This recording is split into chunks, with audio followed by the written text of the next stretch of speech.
الحمد لله رب العالمين والصلاة والسلام على رسول الله صلى الله عليه وسلم وبعد. السلام عليكم ورحمة الله وبركاته. أبتوليزا بيتيوا بارك الله فيكم وجزاكم الله خيرا. مقد كانوا كنين إن شاء الله عز وجل tugenda kubanga tutandika okulaba n'okwejjukanya ku mikutu atagana ne ebibuuzo byaffe biidhnillahi subhanahu wa ta'ala. wa barakallahu fikum wa jazakumullahu khairan. Naam, tubebaza okubeera naffe ebbanga lyonna biidhnillahi tabaraka wa ta'ala. Saba Allah akkiriza obugumiikiriza bwammwe n'okaweefubwe wammwe gwe mukola okunoonya eddiini eno okugitegeera n'okugiteeka mu nkola biidhnillahi tabaraka wa ta'ala. wa barakallahu fikum wa jazakumullahu khairan. Naam, kakati sister waffe w'ekitiibwa yawadde abuuza nga gamba bw'ati. Assalamu alaikum wa rahmatullahi wa barakatuhu. Mwasuze mutya abalungi abakkiriza. Mushayi nina ekibuuzo kyange. Nnaku zino nina irimu gye mpulira ekwatagana ku kusiba abaana enviiri. Waliwo omusiraamu omu yaŋŋamba nti omwami we yagenda n'amugamba bw'otaddamu okusalako baana nviiri abaana abawala kikkirizibwa omwana omuwala omusiba enviiri era ng'oziyungako oziteekamu bino ebiviiri baba biyita batya be bayungamu oba wuzi oba biviiri bino ebya wiigi bwe bityo.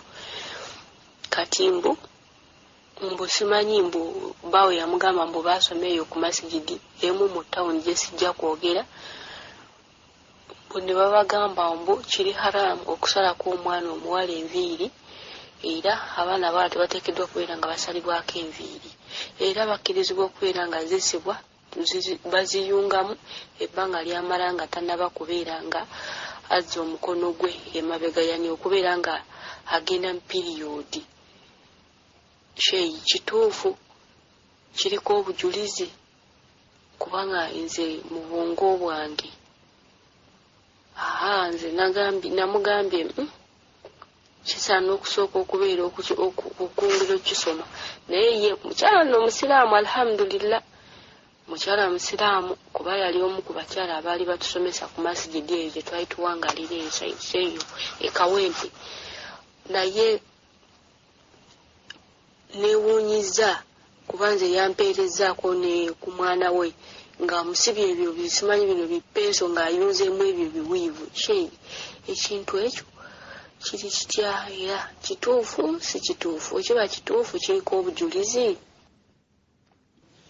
Naam, tugamba wabillahi tawfiq wal ilmu inda Allahi tabaraka wa ta'ala ti ensonga ezo birina zitegerekese bulungi. wa barakallahu fikum wa jazakumullahu khairan. Amma ekyokugamba nti okusalako omwana enviiri kiri haramu, nti tekikkirizibwa kiri haramu, ekigambo ekyo si kituufu. wa barakallahu fikum wa jazakumullahu khairan. Era tewali obujulizi bwekiharamisa, wabula obujulizi bwe tulina nti omukyala akkirizibwa hatta okusala ku nviiri ze oba okuzikendeezaako biidhnillahi tabaraka wa ta'ala.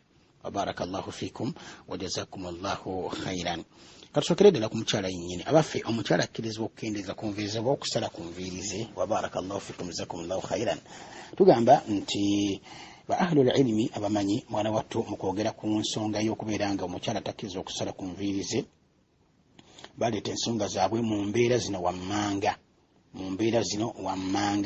Bagamba nti omukyala takkirizibwa kusala ku nviiri ze wadde ozikendeeza idha kanat tatabarraju bihi lil ajanib, singa abeera nga agenda kuziyisa wabweru nakubeera nga kuziraga abantu. wa barakallahu fikum jazakumullahu khairan. Ekyokubiri nti idha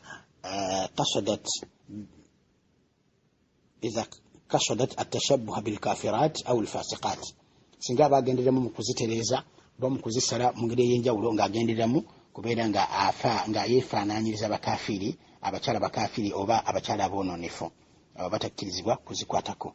Ekyokuna nti bw'abanga azikendezeza mu ngeri yeefaanaanyirizibwa abasajja, ng'azikendereza mu ngeri yeefaanaanyiriza oba kukendeeza okuzimu kubeera ng'azimalirako ddala naleka ko bono uberanga basajja baleka bana asali kiwalata nga basajja bakisala bana sala French cut nga basajja bana sala back bush nga basajja bamusala zonna stories z'abasajja mu kusala enviiri zaabwe kasaba beranga mwana wattu omukyalo nagenda kusala wattu enviiri abazo kiba haramu okuberanga akwata ku nviiri ze. Barakallahu fikum. Ezo enviiri z'abasajja zenzogeddeko mulimu ziri haramu kati ng'okusala French cut tsime back bush samyani ombaka yagana sallallahu alaihi wasallam okusala enviiri ezimu ate n'oleka ezimu ekyo nno nga kibuna abakyala n'abaami.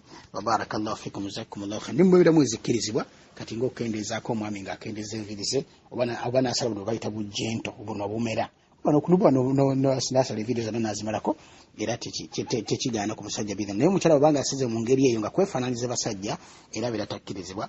Barakallahu fikum jazakumullahu khairan. Naam, n'ekirala nti abatakkiriza kusala enviiri ze singa abeera agenda zimusala musajja nga abakyala bagenda mu masaluuni gano aga bulijjo abasajja ne bakwata mu mitwe ne babasala enviiri ne balongoosa enviiri tekikkirizibwa nakyo. Barakallahu fikum wa jazakumullahu khairan. N'ekirala nti idha singa abeera zisaze bighairi idhni zawji nga omwami we takkiriza kubanga enviiri kyakwewunda kya mukyala eri omwami we otegedde era abakyala bagala nnyo enviiri zaabwe abakyala abeero enviiri bazisala ddala nga kyabbeeyi eri abaami baabwe n'abakyala baddugavu laba nga enviiri ze alina okuzirongoosa naki baawe abazeetaaga ebbanga lyonna birinda tabaraka taala. Kati okuzisala bamulaba baga nti biduni idhni zawji nga omwami takkiriza era omukyalo yabeera takkirizibwa kubeera nga akola ki ng'asala enviiri ezo. Barakallahu fikum jazakumullahu khairan. Kati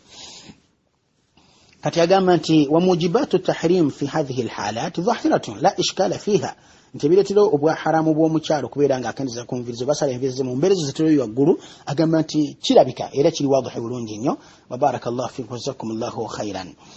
Naam, era nga nebigendererwa mu ggaana okusala enviiri mu ngeri eyo gye tulabye era engeri erabika bulungi nnyo biidhnillahi tabaraka taala. Amma ekyokubiri ti idha kana ghardu almar'ati at-tazayyunu lizawji wa at-taqarrub ilayhi aw kana gharduha at-takhfif min kulfati al-inaya bish-sha'r at-tawil wal-ina في سبيل ذلك أو غير ذلك من الأغراض المأقولة المباحة فلا حرج عليها في ذلك على القول الصحيح من كلام العلماء. bagamba shekha agamba nti naye bwe kibanga ekigendera ky'omukyala mu kukendeeza ku nviiri ze oba mu kusala ku nviiri ze kwewundira bbaawe na kusembera gy'ali nga yeewunze au kana gharduha obanga kigenda mu kusala ku nviiri asobole zikendeezayo nga zibadde mpanvu nnyo oba nnyingi nnyo nga zimukalubiriza okutereeza n'okulongoosa n'azikendeezaako oba n'azisalakokko biidhnillahi tabaraka wa taala oba n'engeri endala yonna tegerekeka ekkirizibwa nti omukyala asobola okukendeeza ku nviiri ze fala haraja alaiha tekirina buzibu omukyala akkirizibwa okukendeeza ku nviiri ze.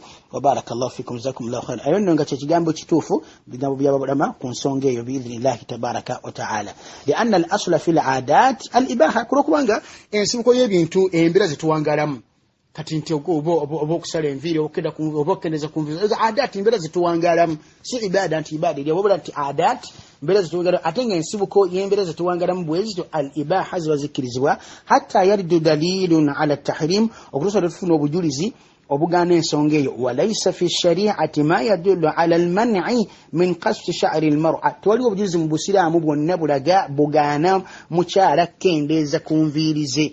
Wabarakallahu fikum bal warada ma yadullu ala aljawaz obujulizi bwe tulina ku nsonga eyo bwe bukkiriza omukyala okukendeeza ku nviiri ze singa aba alina obwetaavu obwo ng'obwetaavu si ng'okwewundira bba ng'enviiri zimuyitiriddeko nga azikendeezeeko azitoleko asobole okulabika obulungi otegedde kikkirizibwa oba omukyala enviiri zimuyitiriddeko ayagala kuzikendeezaako aleme kuddawo omukunaaba zimuleetera obuzibu mukwambala zimuleetera nyingi akkirizibwa obujulizi bwe tulina nti akkirizibwa. Wa barakallahu fikum wa jazakumullahu khairan. Wa huwa hadithu abi salama ibn abdurrahman rahimahullah tabaraka wa taala ja hadithi muslimu ya abi salama agamba nti kana azwaju nabiyyi sallallahu alaihi wasallam bali nga bakyala ba nabbi alayhi salatu wassalam ya'khudhna min ru'usihinna hatta takuna kalwafrati bali nga bakwata bali nga bakendeezangako ku nviiri zaabwe hatta takuna kalwafrati. Alwafratu ekitegeeza enviiri ezikoma ku bibegabega obanga zisizako katono obanga zinatera okukona ku bibegabega kuba ziyinza okubeera nga nnyingi kati omukyala n'azikendeeza ddala paka eno nga mumakkati ne zibeera nga zikoma ku bibegabega kiba kya alwafratu waqiila yasulu ila shahmat al-udhain oba ezikomera ddala ku nnamulagaya w'okutu nga ziriko waggulu katono kati bakyala ba nabbi sallallahu alaihi wasallama balinga yaakhudhna min ruusihinna balinga bakwata nga bakendeeza ku nviiri z'emitwe gyabwe hatta takuna kalwafrati ne zibeera nga zalinganga nga nyimpiko nga zikomera ddala ku bibegabega biidhnillahi tabaraka wataala. era mu bujulizi obwo alimamu nawawi rahimahullah tabaraka wataala agamba nti fihi dalilun ala jawazi takhfifi shuuri linnisa nti mulimu obujulizi obulaga nti kikkirizibwa omukyalo okukendeeza ku nviiri ze nazisalakokko biidhnillahi tabaraka wataala wajazakumullahu khairan wa barakallahu fikum. Naam, kakati ensonga nebeera ng'efaanagana bwetyo biidhnillahi tabaraka wataala nti ekigamba nti omwana omuwala okusalako enviri kiri haramu, ekigambo ekyo si kituufu era kikontanira ddala n'obujulizi buno bwe tulaba wano biidhnillahi tabaraka wataala. kati tukizzeeyo ku mwana omuto abaffe, omwana omuto bw'abanga yeetaaza okubeera ng'enviri zisalibwako biidhnillahi tabaraka wataala, oba tubizadde nnyingi nnyo okuzikendeeza nakyo okuzisalako akkirizibwa okubeera nga azisalibwako biidhnillahi tabaraka wataala. era tewali bwa haramu bugaana mwana muwala kubeera nga asala enviiri biidhnillahi tabaraka wataala. amma ekyokuziyungako ebiviiri ebirala wadde akyali muto bawulama kibagaana babagamba nti tekikkirizibwa olw'ensonga nti hadithi yajja ng'eraga omukyala okubeera nga takkirizibwa kubeera nga ayunga ebiviiri ku nviiri ze nekibeera nga kitwaliramu omwana omuto. bagamba nti ba faruqa tewali njawulo wakati wa mukyala mukulu na mwana muto muwala ku kuyunga kw'ebiviiri ebyo. wa barakallahu fikum wa jazakumullahu khairan. ammo zisiba ebitutwa ezisiba obuswayiri tekirina buzibu biidhnillahi tabaraka wataala, wakkiriza okubeera nga asiba enviiri ze ebitutwa oba obuswayiri. wallahu taala a'lam. basheikhe bajja tuwa obujulizi bw'ensonga eyo insha allahu tabaraka wataala tubutunuulire tulabe insha allah tabaraka wataala obugaana okubeera nga omwana oba omukyala asalako enviiri ze. Naam, wallahu tabaraka katujje nati biidhnillahi tabaraka wataala. oluganda ebitiibwa barakallahu fikum jazakumullahu khairan. tugenda tuli mu maaso biidhnillahi tabaraka wataala. An-Nawawi yabadde agamba ng'alina ebibuuzo agamba bw'ati biidhnillahi tabaraka wataala nti wayogedde ku kugondera omwami era n'ogamba nti ejjana y'omukyala eri wansi wa mwami we, naye omwami wange mwagala era mugondera naye tayagala nsome Qur'ani. Subhanallah, tayagala nsome Qur'ani, tayagala nyambale biwanvu, la hawla wala quwwata illa billah, nti binkaddiya, tayagala ngende mu muzikiti okusoma eddiini, nsaba ku magezi nkole ntya. la hawla wala quwwata illa billah. tugamba wabillahi tawfiq wal ilmu inda Allah tabaraka wa taala nti naam, kikakafu nti ejjana y'omukyala eri wansi wa bigere bya mwami we, era bw'abanga amugondedde mwana wattu ajja kuyingira ejjana biidhnillahi tabaraka wa taala.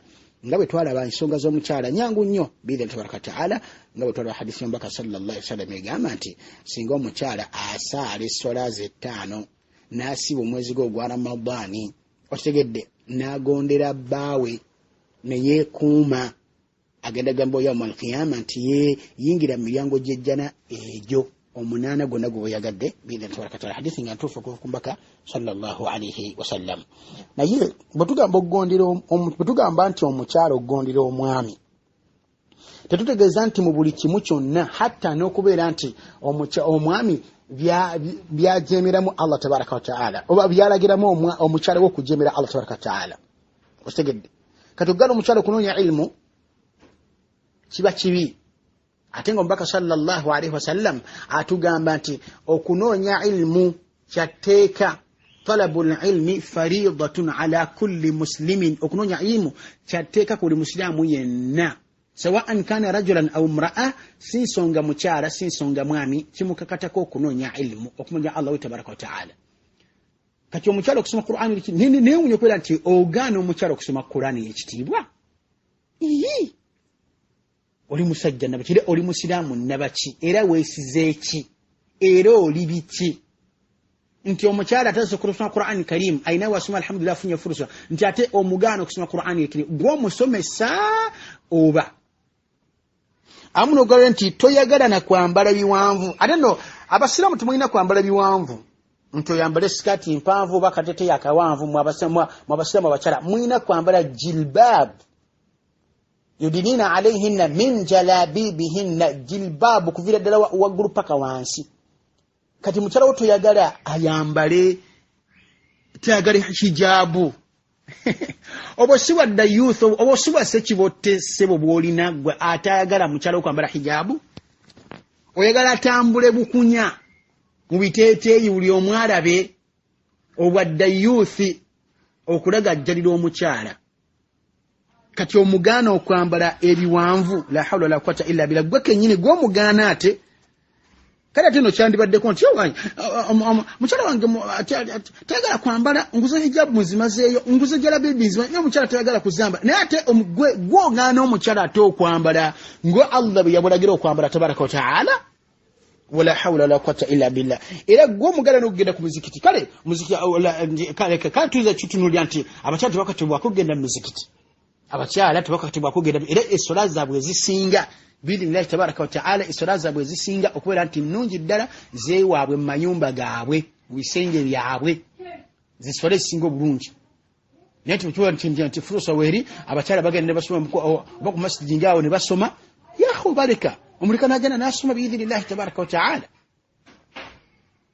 obaleka era lumu Abdallah Bunyani ya rabbi ayina sahaba gwe yakana naye oba Bilali obaani oli ngamugamba nti abakyala tebakkirizibwa bagenda muziki ngamugamba nti omubaka yagamba sallallahu alaihi wasallam nti temugaananga abazaana ba Allah ogenda muzikiti sahaba namugamba nti tujja bagaanira ddala namuvuma byamuvuma namugamba nti nkugamba nti omubaka yagamba sallallahu alaihi wasallam temugaananga abakyala ogenda muzikiti gongamba nti nomujja bagaanira ngombaka yagamba sallallahu alaihi wasallam kati ebyo nebiraga nti omukyala omukkiriza okugenda mu muzikiti oba okusaala oba okusoma okunoonya ilimu biidhinillahi tabaraka ta'ala kubanga naye okunoonya ilimu kumukakatako oba kitegedde kati ensonga zino ezirimu okumalagira okujemera Allah subhanahu wa ta'ala takkirizibwa kugondera lwaki omubaka yagamba sallallahu alaihi wasallam nti la ta'ata li makhluqin fi ma'siyati al-khaliq tewaliwo okugondera kitonde kyonna mu kujemera omutonzi Allah tabaraka ta'ala ogaana okwambala omukyala okwambala hijabu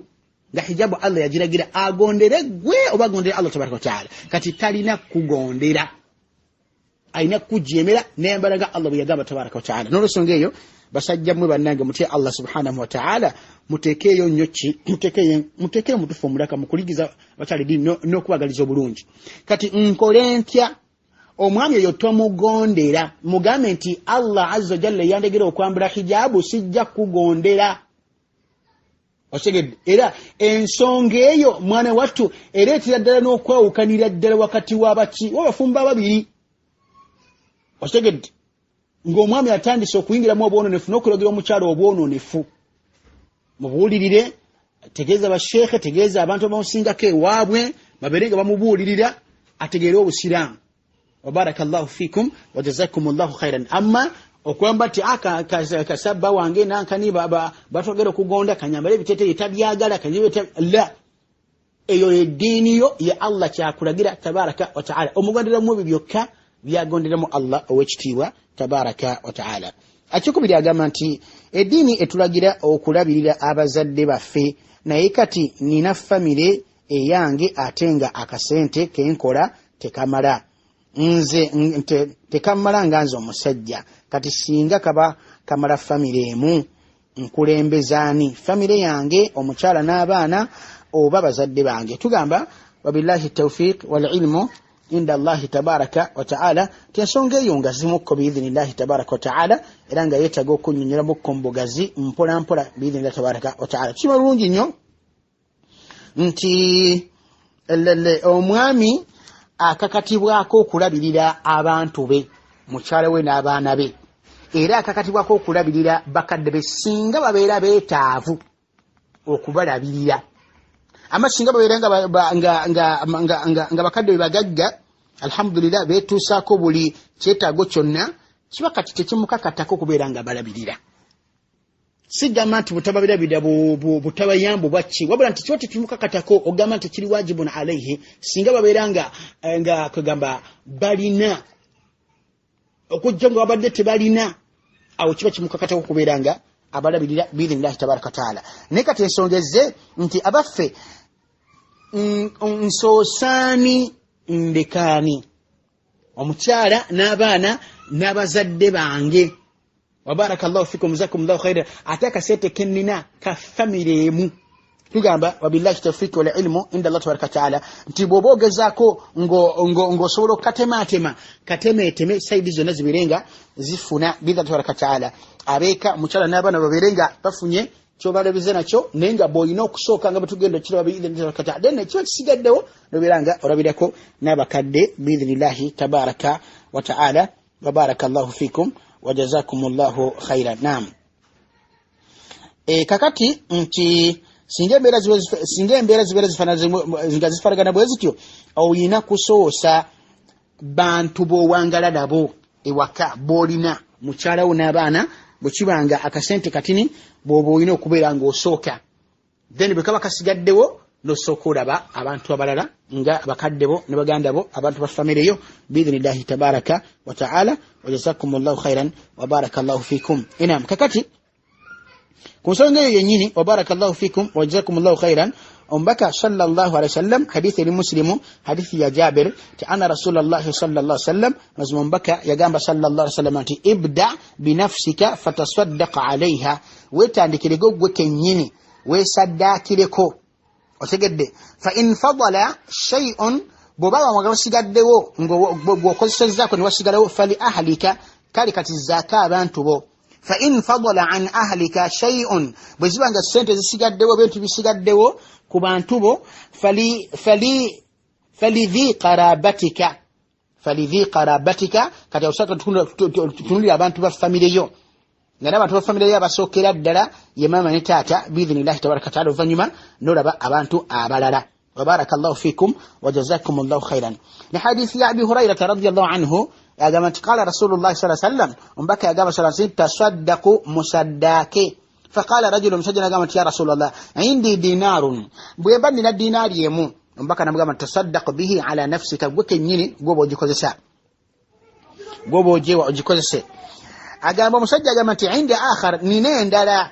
Agamba nti oba esigaddewo endala ng'omaze gwekozesako ne wasigalawo endala, tasaddaq bihi ala zawjatika. Ombaka yasuusa mukyalawo wano, yagamba nti gisaddakire mukyalawo. Omusajja yagamba nti indi akhar, nina n'endala. Ombaka namugamba tasaddaq bihi ala waladika, giwa omwanawo, saddakire omwanawo. Nagamba nti nina endala. Nagamba tasaddaq bihi ala khadimika, gisaddakire omukozi gw'okozesa ewaka. Nagamba nti indi akhar, n'endala. Nagamba nti anta abusor, kati gw'olaba okubeera nga ani gw'oteekeddwa okubeera nga ogiwa biidhinillahi tabaraka wa taala. Hadithi eyo ntuufu eri mu sunan Abi Dawuda ne sunan An-Nasa, era nga Sheikh Al-Albani yagihassana mu al-Irwa biidhinillahi tabaraka wa taala. Mutekereka Oluganda, wa barakallahu fikum jazakumullahu khairan. Kakati nti kitegeeza nti oyina kusookera ku bantu bo biidhinillahi tabaraka taala, oluvannyuma n'olaba abazadde biidhinillahi tabaraka wa taala. Naye ng'ekisinga obulungi nti bwe kibanga mu butuufu olaba nga osobola okukwasaganya embeera zonna, beera nga okwasaganya ewaka ate okwasaganye n'abakadde biidhinillahi tabaraka wa taala. Wa barakallahu fikum wa jazakumullahu khairan. Enaam, ensonga eyo ndowooza tegerekese bulungi biidhinillahi tabaraka wa taala. Enaam, aha, ensonga endala omuganda waffe gyabadde ayogerako An-Nawawi, enaam, ensonga ayinawo endala gyabadde agamba, yabadde agamba atya, la hawla wala quwwata illa billah, yabadde ayogerako nsonga endala. Enaam, An-Nawawi, enaam, yabadde agamba ensonga eyokusatu nti sente eziweebwa bebi ng'azaaliddwa zampaka okuzimuwa zikozesebwa zitya, era ani azirinako obuvunaanyizibwa. Tugamba wabillahi tawfiq wal ilmu inda Allah tabaraka taala nti sente hadiya oba ekirabo kyonna ekiweereddwa omwana omuto, kubanga ekyo orphan mu mbeera zaffe zetuwangalamu nti omuntu abazadde omwana abajja okumulaba naki bamuwa oluusi omwana bamuwa sente ne bazimukwasa, oluusi bamuwa engoye, oluusi bamuwa ebirabo ebyenjawulo naki wahakadha. Kati sente ezo barakallahu fikum jazakumullahu khairan sikyatteeka okubeera tuuzi nti za mwana nti olina kuziwa mwana wabula nti zibeera z'abakadde be biidhnillahi tabaraka wataala zibeera z'abakadde be kubanga omwana yennyini min kasibi walidaihi abeera kyakufuna kyabakadde be wa barakallahu fikum jazakumullahu khairan kati mulimu ate n'ebirabo mulimu ebirabo ebijja nga biyawulidde mwana nga bwe bijja kubeera bwa mwana nemberawo ebirabo ebiba bizze nga biyawulidde maama oba taata ebyo kati biryo byabwe nemberawo ebirabo ebijja nga bigasse omwana n'abazadde wa barakallahu fikum jazakumullahu khairan kati ebyo bigatte omwana n'abazadde biba byabwe bonna era bakkirizibwa sente ez'okuzikozesa mu mbeera ez'enjawulo mu buli kimu kyonna ekya halali kye baba beetaaze okozesa sente ezo bazikozesa biidhnillahi tabaraka wataala kubanga omwana wabwe era bagenda mumulabirira wa barakallahu fikum jazakumullahu khairan oje sigamba nti gwe mama budala yeteze sente za musajja tubireetemu ate feeling olidde kasente kalikira omukyala akatutenkanye inshallah tabaraka wataala kati mulimu ebintu ebijjanga byamwana kati ng'obugoye bwa mwana obubira bwa mwana obubira kuba gwo omukutu tosobola kubwambala wa barakallahu fikum jazakumullahu khairan otegedde mulimu ebintu ebijja obaoli najja nawe omuzadde bulangiti nga nnene otegedde kano omwana kale abasobola jjumvika naye nga ekyo kiba tegeeza nti ya maama oba yatatu oba yabwe bombi okati ngati nga sente ziba zaabwe zonna biidhnillahi tabaraka wataala n'embeera bwe zityo wa barakallahu fikum wa jazakumullahu khairan naam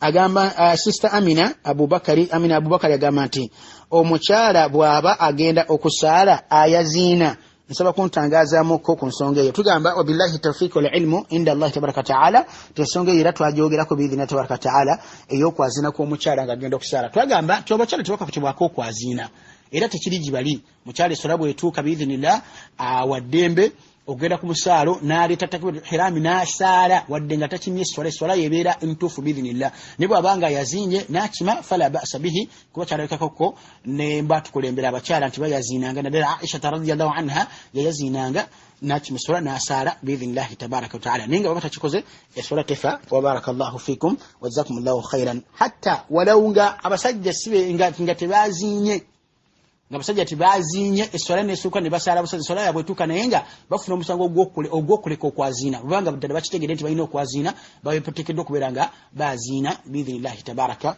wa ta'ala wa barakallahu fikum wa jazakumullahu khairan naam katujje nati inshallah tabaraka wa ta'ala naam barakallahu fikum wa jazakumullahu khairan nati tujagenda mu maaso biidhinillahi tabaraka wa ta'ala n'ebibuuzo byaffe inshallah azza wa jal sister of ekitiibwa Aisha Taha yabadde abuuza ekibuuzo kyasabadde agamba nti waliwo omusiraamu ku masjidi yaabwe eyo imaamu kati waliwo omusiraamu eyali atunda poloti ye kati mu kutunda poloti ye poloti nesooka negaana nga tafuna baguzi nakinaki wahakadha n'abeera ebbanga kati yajja nanyonyolamu imaamu timunange poloti gitunda naye kyagaanye kati imaamu ne bamusito ne bamutwalayo ku poloti okugiraba kati bwe bagendayo n'abeera nga nti imaamu agamba nti basoma Qur'ani yonna awo ku poloti kati basoma Qur'ani yonna ku poloti awo mbu poloti omuvuuka n'agitunda kati agamba nti enkola yeryeta tugamba billahi tawfiq wal ilmu inda Allah tabaraka ta'ala ti Qur'ani ekitiibwa si watu bagisoma kuzannya buzannyo okwo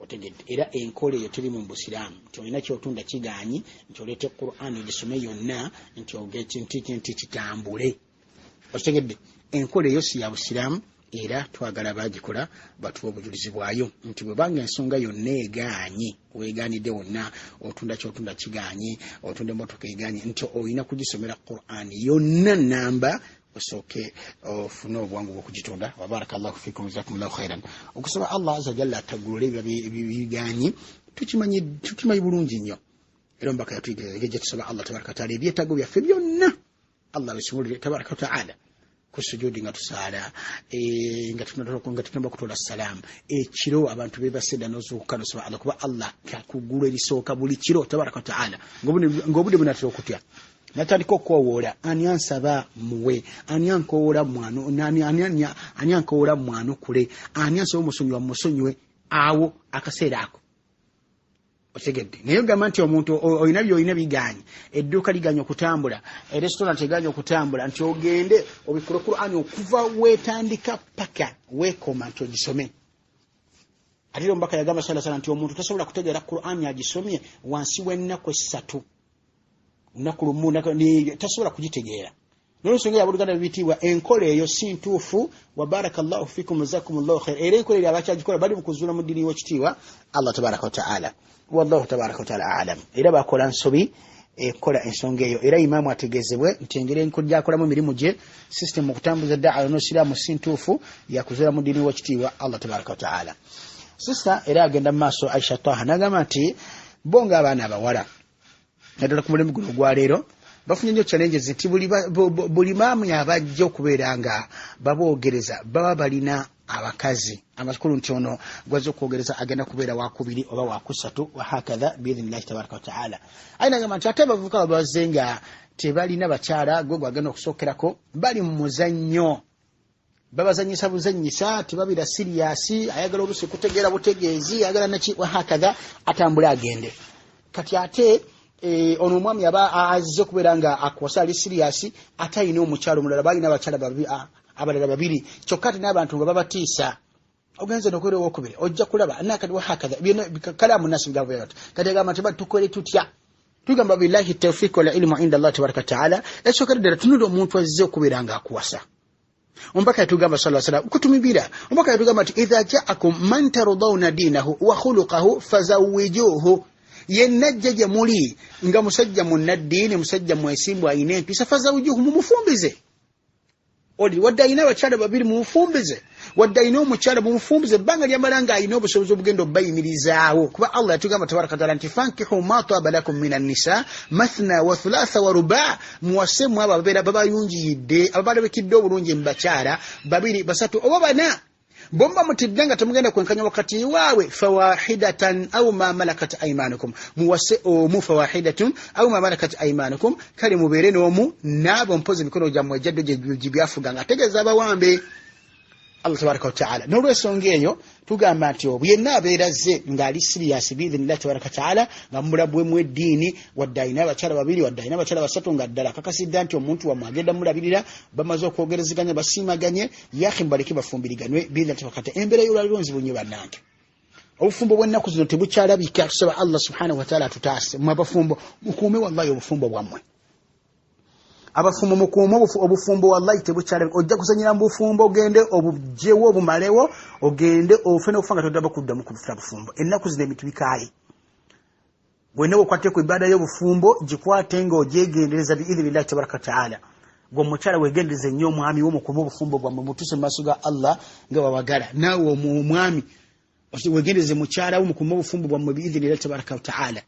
Lwekyo sista wange kugamba ekitiibwa nti ebyo kalaamu nnasi bigambo by'abantu ffe tutunulira mubaka kyatugamba sallallahu alaihi wasallam hatta omubaka yatugamba nti ebyo nga tutegeeza ebintu abantu byebasinzirako okuwasa omukyala agamba nti tunkahu almar'atu li arba'in omukyala awasibwa bamuwasa lwa bintu bina omubaka agamba nti limaaliha olw'emaali ye wa jamaliha n'obulungi bwe wali hasabiha n'olulyo lwe wali diiniha n'eddiini ye naye omubaka mu kusomba yagamba nti fadhfar dhati ddin taribat yadaka beera ng'onoola munnaddiini biidhnillahi tabaraka wa ta'ala ayina obusiraamu embeera zijja kutereera biidhnillahi tabaraka wa ta'ala. N'olwekyo tebebatiisatiisa bw'abanga azze omwami ng'ali siriyasi eddiini ye nga mugirabye alimu eddiini alimu empisa biidhnillah wadde ayina mukyala wadde ayina babiri wadde ayina basatu nga ng'ogera kubeera wakuna oba ogenda kubeera wakusatu oba ogenda kubeera asooka biidhnillahi tabaraka wa ta'ala genda mu bufumbo kubanga kyekigenda okuweesa ekitiibwa era kyekigenda okubeera nga kikukkakkanya biidhnillahi tabaraka wa ta'ala. Amma okwegira nti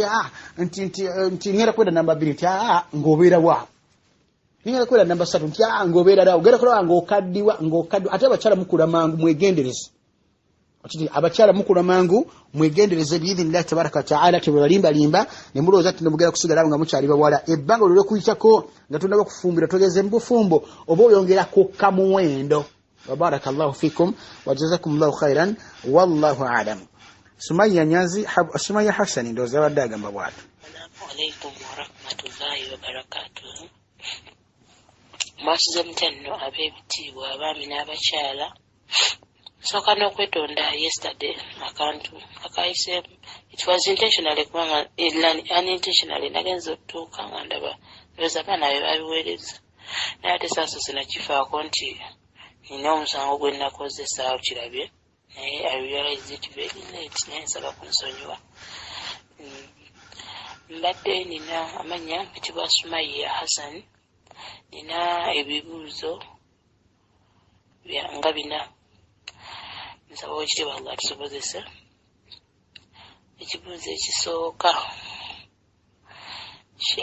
waliwo sheyi eyatusomesa era okusoma buli ku makya era 11 nti bw'oba ozisomye Allah aba yagadde akusonyiwa amazambi 7, mbu akuwonya obugayaavu, akutunuliza eriiso ery'ekisa.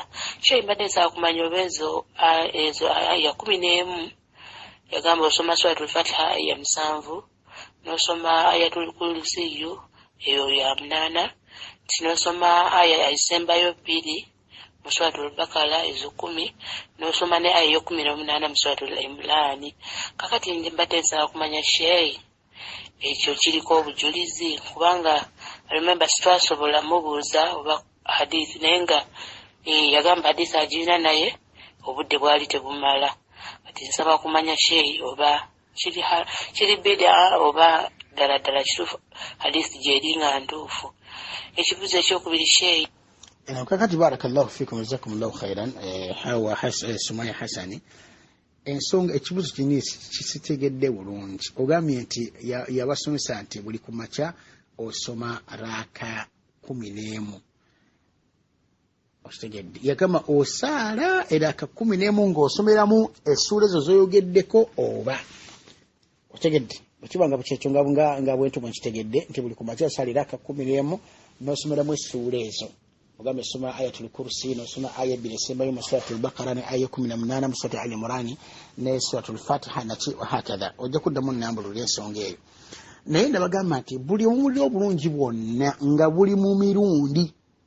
Tibwokola bwoti, bwosala bwoti, Allah kusonyiwa amazambi 7, Allah kujjako ebirungi 10, Allah wahakadha. Bwebikasa ekigambo kikola n'emirundi obulungi bwakyo, mwegendeze nnyo obujulizi bwabwo. Ebbanga erisinga obungi lyonna ebintu ebibeera bifu. Kati recently waliwo yabuuzira eki, waliwo yagamba Sheikh yasomesa nti waliwo osalirako 11 nga bw'obuulirako osala bakulu wallahu ahad emirundi emeka, simu bikina ebintu nga biri awo. Wallahi nenga bijjoteka ku mbaka sallallahu alaihi wasallam. Kati ngana bino bwenyini biri bijjoteka ku mbaka sallallahu alaihi wasallam. Hadithi mbadde hadithi ebeera eriwo obudde bw'ogamati ate obudde nakina kyo hakadha. Woyogeredde ebigambo ebyo byennyini okubyawulira abasiraamu wandisomye hadithi. Nti ombaka yagamba sallallahu alaihi wasallam hadithi eri mu kitabu kya Muslim, eri mu Sunan Abi Dawuda, eri mu Sunan al-Bayhaqi. Ombaka yagamba sallallahu alaihi wasallam ati bodi muri hadithi nga ntuufu. Lwaki osoboka kunnyonnyola biri byonna kasasiro oyo ate n'ogamba ati ate hadithi weri nayo obudde bugezi. Somera ddala hadithi yennyini abasiraamu ngibawe bagirabe inshallah tabaraka taala okusinga okubeeranga obuzaabuza. Ensonga ezo teziriiko bujulizi butuufu okujjako nga abuleese. Bunaba butuufu tujja kutandika okugoberera. Wa barakallahu fikum jazakumullahu khairan. Mugambe Sheikh aleeta obujulizi inshallah tabaraka taala. Tugenda kuzina azikali z'okumakya. Azikali z'okumakya eza kuno kweno okuguna omukutu. Bwe basoma zino essuula basoma omulundi gumu. Ate nasomesebwako ntino ku makya essuula ezo tuzisoma emirundi 3 n'olwegulo. Ati mbadde nsaba kumanya sheyi kino kyendiko kiri bid'a oba byonna osobola okusoma ekimu oba osobola omulundi ogumu oba osobola okusoma 3. Ne bwe tuba nga tugenda okwebaka kwa zikali z'okwebaka sheyi ye mbadde nekirala nsaba kumanya mu nsoma ya azikali z'ekiro tugenda okwebaka nawulirako nti osoma nga bw'ofujja otulusu. Naye ekintu sikyajjukira butya bwe bakinsomesa era nze bwe mba nsoma azikali z'okwebaka nsoma busomi naye nga sifujja tulusu kuba sijjukira. Bangamba tufujja ku ddyo osimanye tufujja ku kkono, ebyo sikyabijjukira sheyi. Nabyo mbadde nsaba okunziramu. Sheyi nsaba kunsonyiwa n'okulikodinga ebingi. Waliwo n'ekibuuzo kyakinabuuzaako ne batakinziramu. Nali mbuuza nti kirambulwa kitya mu nnyumba y'Obusiraamu okuteekamu ruumu nga gye bayita bo masjidi. Kirambulwa kitya bid'a oba tekirina buzibu sheyi? Kale nsaba Allah akusobozese, Allah akumalire naffe atumalire. Allahumma amin. Assalamu alaikum wa rahmatullahi wa barakatuh.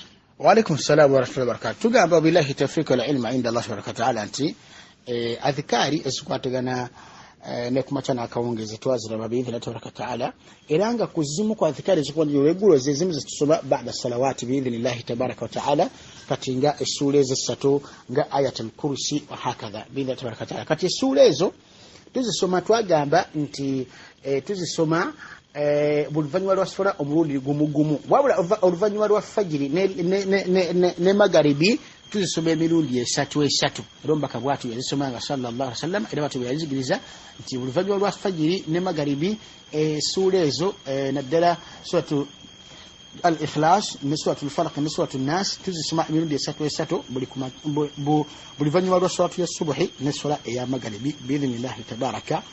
Alhamdulillahi rabbil alamin wassalatu wassalamu ala rasulillahi sallallahu alaihi wasallam wa ba'd. Bulugana bitibwa nibanyiza bibitibwa ne mwenna abatuliza biidhnillahi tabaraka taala mukasira kano kinyine munsi yonna tubazo kitibwa Allah azza wa jalla tukumye katino okubako ne tutujukanya biidhnillahi tabaraka taala ku bibuzo byaffe mukwanukula bibuzo byaffe biidhnillahi tabaraka taala mwenyefu kitibwa Khadija adaine bibuzo byabuza ngagamba nti ekibuzo kisoka kikirizibwa omwana okuwasa mu same family ne kitaawe okugeza taata ayinza okuwasa ng'asangiddwa ne batabani be kakati omulenzi ono akkirizibwa okuwasa muto wa maama we ono kitaawe gwe yawasa bakulu nti taata alina mutabani we kati taata awasa omukyala wawasa omukyala oyo muganda we oba mutowe mutabani wa taata ono akkirizibwa okuwasa muto wa maama we kubanga ono maama we taata gwe wasiza siye maama wa muzaalira ddala wabula nti omwana musanze makana ki wa hakadha oba asanze nti omwami ono ayina mutabani we kati muganda w'omukyalo ono taata gwawasizza abaffe omwana ono akkirizibwa okumuwasa. Barakallahu fikum jazakumullahu khairan. Ndoza kibuuzo kya mwannyinaffe ow'ekitiibwa Khadija. Ekibuuzo kyokubira baddaga nti kiramulwa kitya okwogerezeganya n'omusajja ayagala okuwasa naye nga tannakukolako khitiba makulu tannaba kukuba manda kati kikirizibwa kwogera naye tugenda kulaba ensonga ezo insha Allah tabaraka wa taala. Kakati ensonga esooka tugamba wabillahi tawfiq wal ilmu inda Allah tabaraka wa taala nti omwana ono mwana wattu akkiriza bulungi nnyo okuwasa muganda wa muka kitaawe olw'ensonga nti talina bw'amuyita wa barakallahu fikum wa jazakumullahu khairan olw'ensonga nti si maharamu we tegereka buluganda omwana ono si maharamu wa mukyalo oli n'omukyalo oli si maharami wa mwana oli bawulawo kyebagamba nti ukhtu zawjati al-abi laysat min al-maharim muganda wa muka taata laysat min al-maharimi si maharamu waffe fayajuzu lil ibni an yatazawajaha omwana omulenzi ono akkirizibwa okumuwasa okitegedde lwaki omukyalo ono agwira ddala lidukhuliha fi qawli llahi tabaraka wataala baada an dhakara almuharramat min annisa Allah bwe yamala okubeera ng'ayogera abakyala be tutalina kuwasa mu suratu nisa ojasoma aya 24 abakyala be tutalina kuwasa Allah bonna yabalambika tabaraka wataala kati Allah oluvannyuma lw'okubeera nga yabalambika bulungi nnyo n'agamba nti wa uhilla lakum ma waraa dhalikum abali ebweru waabo Allah balambisaawo mukkirizibwa okubawasa tegereka buluganda kati omukyalo oyo muganda wa mukataata wange mwana wattu tali mwabo Allah biyagana tabaraka wa taala kiba kitegeeza nti agwambano Allah bagambye ti wa uhilla lakum ma waraa dhalikum mukkirizibwa abatali abo okubeera nga mubawasa biidhnillahi tabaraka wa taala.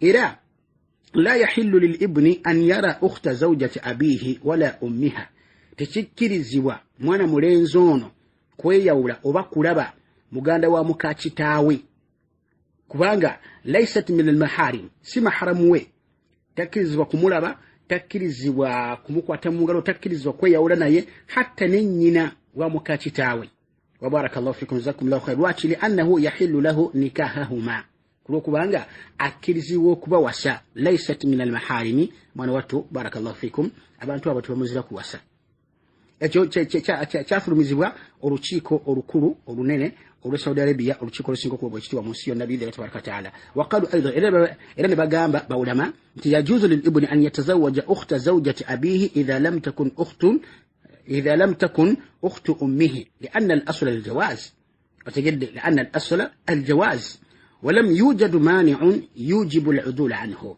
بقى بلتي مwana mulenzi ono mutabani wa taata akkirizibwa bulungi nnyo okuwasa muganda wa mukakitaawe singa tabeera nti mwannyina wa maama we yennyini oba singa abeera nga si muganda wa maama we yennyini kubanga muganda wa maama wange omuto obazaalibwa ne maama wange yennyini oyo sikkirizibwa kubeera nga muwasa okitegedde sikira kubeera nga muwasa wa barakallahu fikum jazakumullahu khairan amma singa taata wange awasa omukyala nga mukyala oyo si maama wange kati nyina w'omukyala oyo ne muganda w'omukyala oyo okitegedde singa w'omukyala oyo wahakaza abo nzikirizibwa okubawasa era si bamaharamu bange nange siri maharamu waabwe wabarakallahu fikum wajazakumullahu khairan wabarakallahu fikum nam ensonga eyo bweto bwefaanagana biidhnillahi tabaraka wa taala wallahu a'lam ekibuuzo kyokubadde abuuza yagamba nti kikkirizibwa oba okwogerezeganya n'omusajja agenda okuwasa naye nga tannatandikako kuba manda temuntanaba kukolako khitba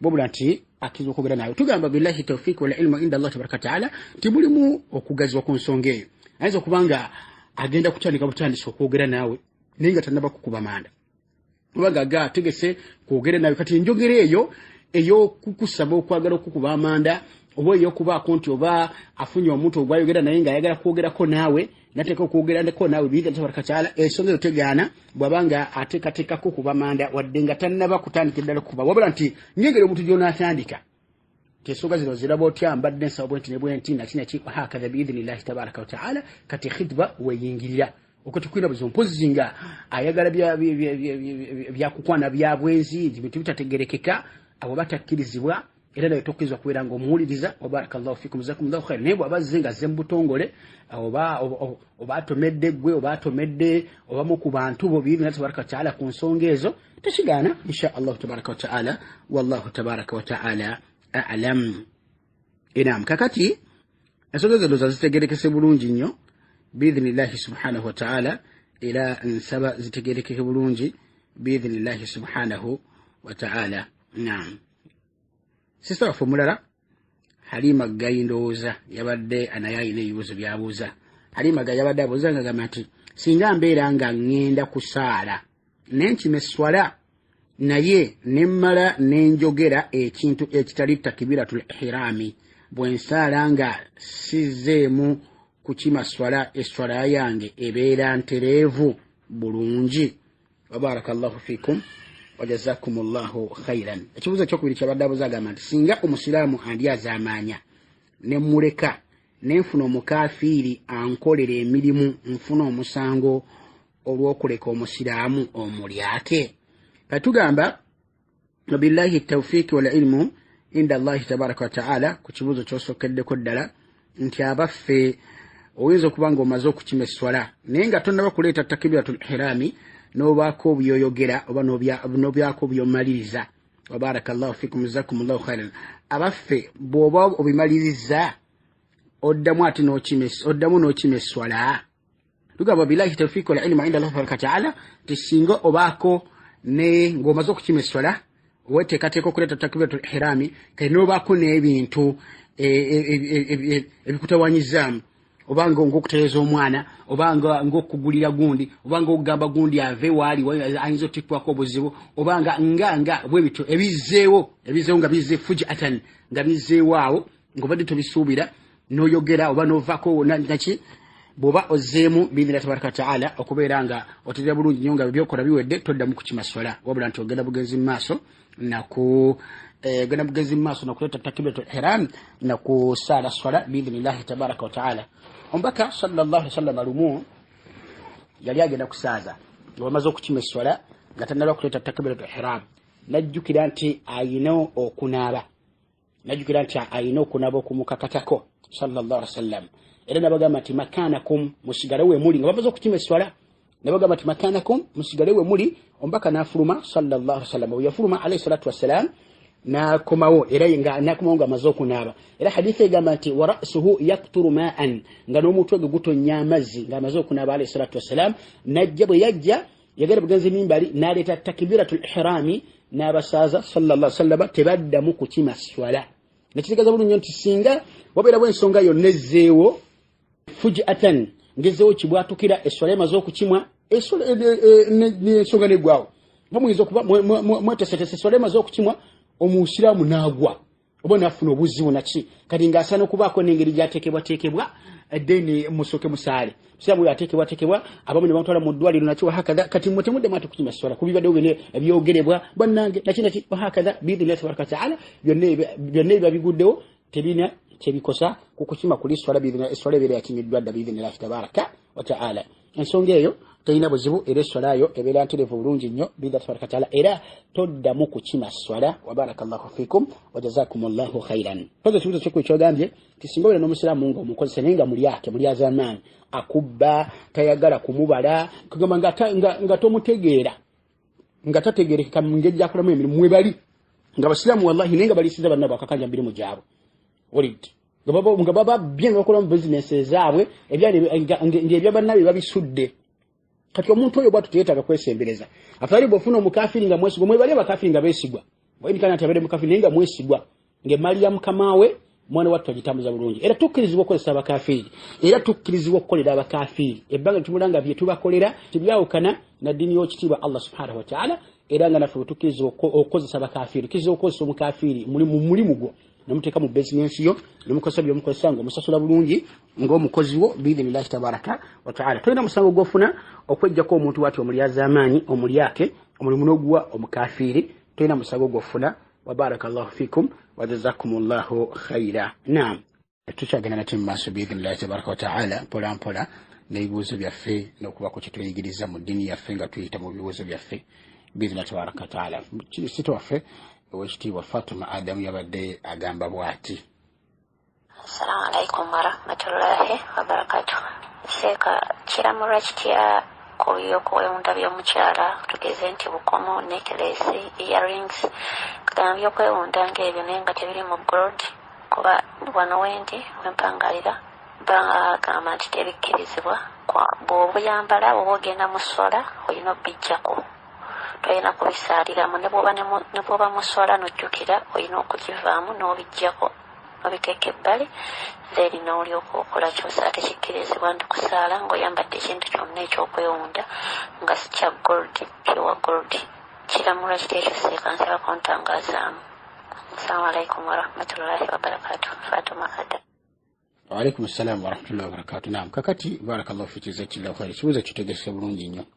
Awala tugamba nti kikkirizibwa ku mukyala okusaala ng'ayambadde ebyokwewunda bye biidhnillahi tabaraka wataala tikikkirizibwa omukyala okugenda mu sswala ng'ayambadde ebyokwewunda bye nga ebyomubulago nga ebyoku mato nga ebyoku mikono nga ebyoku magulu nga ebyomu nnyindo wahakadha biidhnillahi tabaraka wataala akkirizibwa okusaala nabyo. Barakallahu fikum n'obujulizi bulaka ku nsonga eyo hadithi gye nabasomera luli omubaka sallallahu alaihi wasallam bwe yagenda yali yawmul eid wali lwaidi nagenda n'abulira abasajja bwe yamala obbabulira n'agenda ne mubakyala nababulira era omubaka n'abakubiriza nnyo okubeera nga basaddaaka babakubiriza okusaddaaka mwana wattu ne baddira earrings zaabwe n'ebyomubulago byabwe necklace zaabwe babeera nga bazisaddaaka nga bazikasika wali biraali nga biraali akuŋŋaanya biirakataala obujulizi nabulaga nti basaala nabyo era bikkirizibwa okusaala nabyo era nga mu nsonga eyo la farqa baina an takuna hadhihi alhuli min aldhahabi au alfidda au gairihima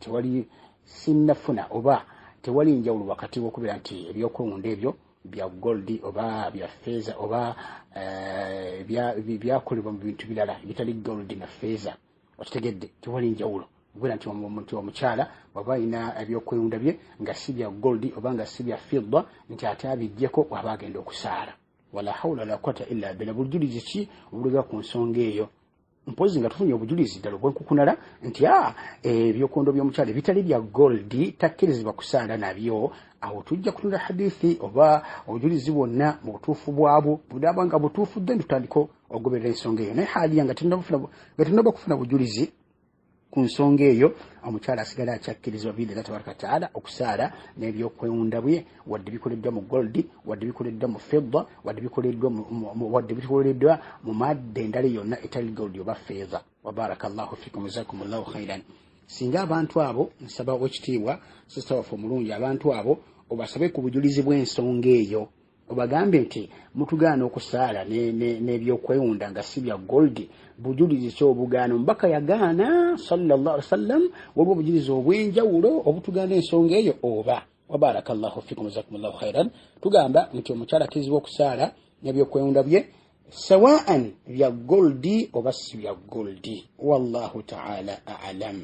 Sista waffe wekitiibwa Nazifa Najinda agamba nti singa mba n'omwami gwe nafuna mu mateeka g'obusiraamu naye nga saagala kunnywegera era nga wamu n'okweyabira mu nsonga z'amaka n'okweyabira ndoza kibadde atige mu nsonga z'amaka ndoza okwegatane mu nsonga z'amaka nga kiva ku nsonga za buyonjo mba nnina omusango. Tugamba billahi tawfiq wal ilmu inda Allah tabaraka taala. Ekisooka nti obuyonjo bannanga obuyonjo kintu kikulu nnyo mu ddiini yaffe ey'obusiraamu era obuyonjo wallahi kintu kikulu nnyo mu ddiini yaffe ey'obusiraamu. Ate bwe kituuka ku bafumbo nti bafumbo babiri bannanga obuyonjo bwetaagisa nnyo mu buli mbeera yonna wakati w'abafumbo ababiri. Embeera ezitali za buyonjo zisobola ddala okuttira ddala apatayiti y'obufumbo oba apatayiti y'omukwano neefiira ddala. Omuntu wallahi kwegamba nawulira nga kwegamba atamiddwa ekigenze ewala. Olaba omubaka sallallahu alaihi wasallam yagaana abantu okujja mu mizikiti gyaffe nga balidde obutungulu nga bawunya. Omubaka n'agamba nti abantu abo tebasembereranga ddala bwe tusaalira. Okitegedde obutungulu buli halaali naye kati kiri kiti olwaleero ku mbeera zetuwangaalamu ez'abanywi ba sigala abali b'amayirungi abanywi b'emyenge abanywi b'enjaga wahakadha embeera. Era wallahi nsaasira nnyo bannyinaze neŋŋamba la hawla la quwwata illa abaana bano bagumiikiriza kyenkana ki ng'alina omusajja ng'anywa sigala oba ng'alina omusajja ng'anywa omwenge oba ng'alina omusajja ng'ali amayirungi oba ng'alina omusajja ng'anywa enjaga. Wallahi embeera ezo simanyi basista zibaffa embejje bawangalira mu bugubi naye bambi n'agumiikiriza. Wala hawla la quwwata illa billah. Wallahi olaba omuntu yayimirira naye mu swala nga munyiwa sigala n'oyagala okusesema n'essole n'egaana nga muli wamayirungi n'owulira nga alinga toyi yeewunya munyiwa mwenge wallahi ng'alinga bakikiwunya n'ogamba naye kiri kiti ate ku mwana muwala gw'abeera naye mu buliri gwawangala naye gwayogera naye. Okitegedde mulimu ate abantu nga si munyiwa mwenge nga si munyiwa sigala nga si muli wa mayirungi nga si munyiwa wanjaga naye nga omubiri gwe gwennyini gwe guunya ng'awunya emimwa wala hawla wala quwwata illa billah ng'awunya enkwawa la hawla wala quwwata illa billah ng'awunya embalakaso la hawla wala quwwata illa billah ng'awunya n'enjala wala hawla wala quwwata illa billah. Kati abantu abo Allah inaweza tabaraka wa taala mutufu omwana mulaba akiguddeko bambi abakiguddeko naye ng'ate mwana wattu embeera ezo ziwonyezebwa. Omuntu nga badde awunya emimwa giwona ne girekerawo okuwunya.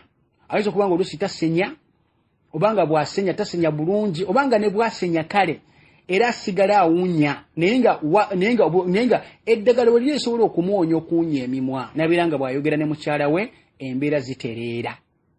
Ntegereka Buluganda oba okuwunya omubiri gwennyini mulimu abavubuka ng'omuvubuka wallahi awunya olusu ke bayita akatungulu oba kwegamba ng'akuyitako bw'ati oba mu sswala oba ki n'ogamba yarabbi kiki kino wallahi ne kati bw'abeera ne mukyala we.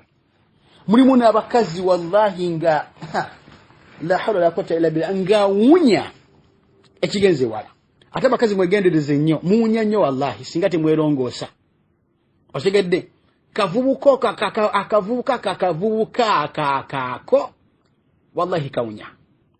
Oyinza okuyingira mu nnyumba kugamba yende mugereko mu nsonga z'obufumbo wallahi ennyindo zibeera waggulu paka n'omumaliza ensonga. Mulimu ate abakyala nga bawunya n'obwerere bwennyini nga buwunya nga n'obwerere bwennyini omukyala nga muvamu olusu lwennyini oluunya olutali lusu lwa bulijjo akatali kawowo ka bwerere bwe kennyini akali origino Allah keyatondamu tabaraka wataala naye olusu olwo n'oluunya obubi olwagala n'okusesumya omuntu kati embeera ezo muzeegendereze nnyo ekigenzi olubeera bayonjo bannange omuntu okuwunya kuwona otegedde omuntu asobola okunaaba ebbombo n'awona mulimu kati n'eddagala ennyini y'ekizungu tubes omuntu zasobola okunaaba nakina kiwa eddagala omuntu yasobola okunaaba n'awona okuwunya n'abeera natukesera nga takyawunya naye oluusi buteefaako musajja nga teweefaako omukyala nga teweefaako okitegedde olwooza lwaki omubaka sallallahu alaihi wasallam tukubiriza nnyo okubeera nga tukendeeza amasulubu tulongoose enkwawo zaffe tulongoose embugo zaffe olowooza kiki kuwala nsonga ngezo kuwunyirira abantu mulowooza lwaki omubaka sallallahu alaihi wasallam buli we yaddanga ewaka alayhi salatu wasallam kyatandikirangako kusenya mulowooza lwaki yatuukiranga mu kinaabiro n'asenya bulungi nnyo n'aterera n'asooka agenda mu bantu bekyentegeeza natuuka adde waka mu baana mu bakyala nakiraki wahakaza mulowooza lwaki yatuukiranga mu kusenya otegedde newe omukyala ewaka beera ng'omwami yanaatera okukomawo weerongoose osenye olaba n'obusamu bwennyini nga bbaawo gwe omukyala abadde taliiwo kubanga si kirungi mwami kuva gy'avudde nga badde yatambulako safaari nava gy'avudde n'agwa bugwe ewaka aba alina okutegeeza nti bannange njija nkomawo enkya njija biidhinillahi tabaraka wataala ate ddala ku guno omulembe alhamdulillah ebyempuliziganya byalongooka okuba kasimu banoweza ka message ku whatsapp nti bebi njija enkya lwaki mbaka yakikolanga lwaki atukubiriza okikola omukyala ono asobole okwetekeka otegedde litastahidda almughiba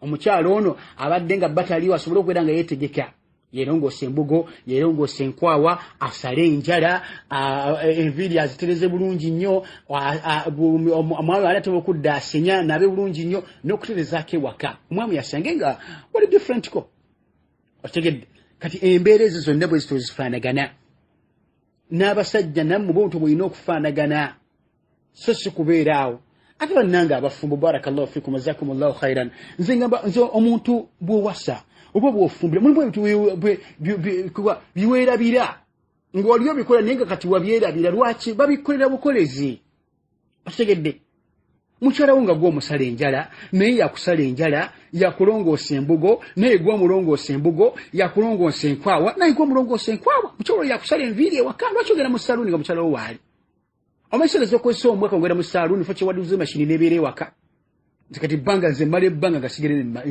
nga sigezera mu saluuni lwaki bakyala bwe basala enviiri mulimu ebintu omuntu yebyerabira kusala njala nga tutonda kusala njala wadde awasiri kati mukyalawo yeesala enjala kati bwe yeesala gwe olina okumusala enjala laavu yammwe oba eriridda wa la hawla la quwwata illa billah ategedde mukyalawo gwe olina okumulongoosa embugo naye alina okulongoosa embugo yalina okulaba nti kati enkwawa zeetaaga kulongoosa ategedde obulolu lwakuna lwakwetereeza oyingira ejjuma nga wenna oteeredde wiiki yonna etambule ennaku ezo bannaku 3 4 zitambule ng'oli bulungi biidhinillahi subhanahu wataala tegedde abooluganda nolwekyo barakallahu fikum jazakumullahu khair bannange tubeere bayonjo mu nsonga zaffe ez'obufumbo zijja kunyuma nnyo naye zitama nnyo wallahi nga zibamu oluso olubi ate kotuyaneko bwoti n'owulira enkwawa wallahi nga oyagala nakusesema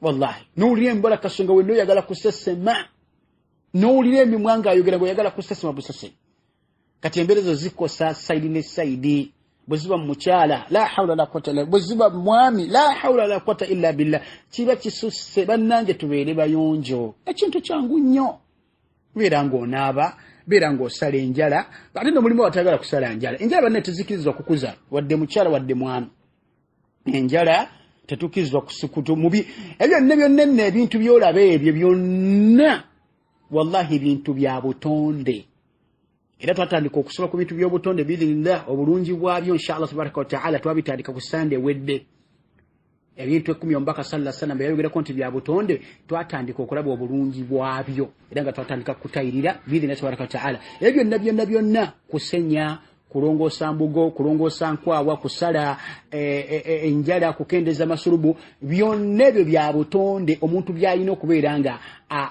omuntu byateekeddwa okubeera nga abirina mu butonde bwe. Omuntu ateeka okuba nga asenya, omuntu ateeka okuba nga yeerongosa embugo, omuntu ateeka okuba nga yeerongosa enkwawa, omuntu ateeka okuba nga asala enjala. Otegedde bwe byonna ebyo enviri ozino omuntu osala enviri bulungi nnyo, omukyala enviri zazitereeza. Oba kitegedde kati ebintu ebyo bya butonde ebiteekeddwa okubeera nga bibeera mu bulamu bw'abasiraamu, khasatan mu bulamu bw'abafumba ababiri. Kati okuza enkwawa yako zikuliza ki? Nosanga omuntu ng'alina enkwawa zikuze bwe ziti zonna zikutte. Nosanga embugo nga zonna zikutte bwe ziti. Lwaki? Ziwunya olunya lwotalabanga. Olidde. Naye nga toyinza osanga nga zinga ng'omuntu azirabirira alhawla lakote nga zinyirira nga tezibaamu na lusu lwonna ne bw'atuuyana ng'omuntu tava mu lusu. Lwaki? Kweyonja. Wallahi kweyonja. Naye sobola ekitiibwa Allah subhanahu wa ta'ala atuwa okweyonja sali zonna. Kati tudde ku kibuuzo kya mwannyinaffe. Abaffe singa omukyalo ono agaana okunywegera omwami we oba n'agaana okwegatta ne mu nsonga z'obufumbo ku lw'okuwunya omwami kwawunya, embeera zifaanagaza zitya? Tugamba billahi tawfiq wal ilmu inda Allah tabaraka ta'ala ti singa tekibeera kya lubeerera oba singa omukyala asobola okutahammala n'agamba ti tiwali kyokukiri ng'abakazi babanywi basigala abanywi b'emyenge bwe bityo. Otegedde n'atahammala olwo aba takkirizibwa kugaana. Ne singa omukyala singa bajja kufuna obuzibu nga tatadarraru haqiqatan ng'okuwunya kusukkiridde ng'omukyala tajja kufuna mirembe, omukyala ajja kufuna obuzibu mu butuufu nga buli lw'oyasoma bw'otyo okwogera oba okumunywegera bw'otyo awulira afa. Wallahi oba okwegatta nawe ng'awulira afa. Bw'aba agaanye mu ngeri eyo min haythu tatadarraru bidhalika ng'afuna obubi ajja kukosebwa ku lw'ensonga eyo, tajja kutebenkera bulamu bwonooneka, tafuna musango bw'aba agaanyi. Naye nga tusome bulungi nnyo Omubaka sallallahu alaihi wasallama yagamba nti singa omwami akoola mukyala we mu nsonga zaabwe z'obufumbo n'agaana bamalayika bamukolimira okutuuka obudde lwe bukya. Naye wabanga embeera ezo z'olimu oluusi akugambyeko ogaanyi, weesungusudde, okoze otya, akugambako tokutigira wahakadha, bw'aba agaanyi tafuna musango. Ate abakyala baba mubagambe timunegenda osenye, mugambe kikujjako kyogamba nti gwe kyokola genda mu kinaabiro osenye bulungi nnyo, okuba ogambe ebyo bigenda osenye tuwebake. Era tulabeera bw'anareebera muliwo era tulaba amaze okulya gy'alidde atuuse waka alidde nakiri agenda kwebaka ate tasenyeza. Otegedde ate mafuruudu abantu bafumbo wadde temusuubira kubeera nga mugenda mizannyo, mulina okubeera nga osenye. Tumanya muyinza otuuka mwebase nakinaki embeera zitandikiraawo naye nga tezibadde na puroguramu kimuli omu tezibadde na puroguramu. Otegedde ate ng'embeera ezo zinyuma nnyo n'okunywegera. Embeera ezo ziteekebwa nnyo mu mbeera, era embeera ziteekateeka mangu, embeera zigonda mangu n'okunywegera. Okunywegera kulina okugamba kuli sensitive nnyo. Allah alina engeri gya kutonda okunywegera nga kugamba kukakkanya nnyo omubiri ne kugonza omubiri kuba omubiri gwonna. Omuntu nakkakkana n'abeera ng'atuuse mu mbeera kati erisiivinga embeera ezo biidhinillahi tabaraka wa ta'ala. Okitegedde munno mugambe genda osenye, mugambe.